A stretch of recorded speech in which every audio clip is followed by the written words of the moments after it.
The English weather was never at its best in April, but having spent the last 3 years in Italy, Lexie had no complaints. She positively welcomed the chill wind, and had it been permitted, she would have asked to ride up front with the coachman, just for the sheer joy of feeling soft rain on her face once more. After the dry heat of Naples, she was certain it would do her complexion the world of good. Still, there would be time enough, no doubt, to make that particular wish come true during the months ahead. Her destination, Hawthorne Manor, was a rambling Elizabethan building which looked as though the various members of the Hawthorne family had just added on a room whenever they needed extra space. There was no symmetry whatsoever, and to Lexie this was part of its charm. To everyone else, it was a nuisance. "You've no idea how the servants complain about the endless twists and turns in the corridors, not to mention all the unexpected little steps up and down the various parts of the house," her sister Margaret had told her the last time she visited, making a face which clearly showed that she agreed. "It is most vexatious, I tell you, not to mention the fact that the kitchen is situated positively miles from the dining room, and so the food's invariably cold before it even reaches us. Puts George quite out of humour." Since most everything put Margaret's husband in a bad mood, this didn't surprise Lexie, and she could even sympathise with her sister to a certain degree. However, having the privilege of living in such a house would far outweigh the inconveniences, in her opinion. Had she been lucky enough to have a husband with an estate like Hawthorne Manor, she would never have complained. Sadly, she had no husband of any kind, although admittedly that was her own fault. "I wash my hands of you," her father told her at the end of her one and only London season. "I've done my best, and you've not taken advantage of the opportunities you've been afforded. Now you may endeavour to support yourself, for I shall no longer do so." There had been no less than 3 offers of marriage, which was gratifying in a way, but she'd turned them all down.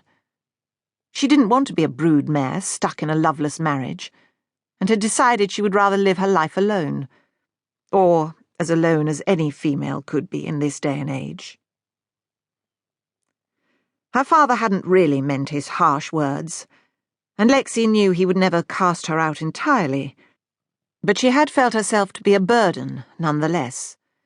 She had therefore set about finding employment as a lady's companion. She couldn't have wished for a better employer than kind Lady Belvedere, who had treated her more as a daughter than a servant, and had taken her off to the continent. Sadly, the old woman had now passed away, and Lexie had been forced to return to England, where matters had changed somewhat. Her parents had both died in a carriage accident, and Sir Gerald's place, as head of the family, had been filled by her brother John, now Sir John, although Lexie refused to address him thus. "You may have twisted father round your little finger, Alexandra, but don't think you can do so with me," he told her almost immediately upon her arrival home. "I have my own family to think of, and I'm sorry to say there's no place for you here at Holloway Park. You have the small annuity father bequeathed to you, but I doubt you can live on that. However, I believe Margaret may have use for you, and I've informed her that she is to expect you within the next few days." His pompous manner grated on Lexie, as did his insistence on calling her by her full name. No one else ever did. "I see. Am I not to be consulted about such an arrangement?" she inquired, trying hard to hold her temper in check. She had earned her own keep now for years, and had neither expected nor wanted to live off her brother's charity. "What if I have found another position to supplement my income?" John frowned. "Well, if you have, it's a deuced nuisance. It's your duty to help your family in the first instance, and Margaret's been nagging at me for ages to provide her with assistance."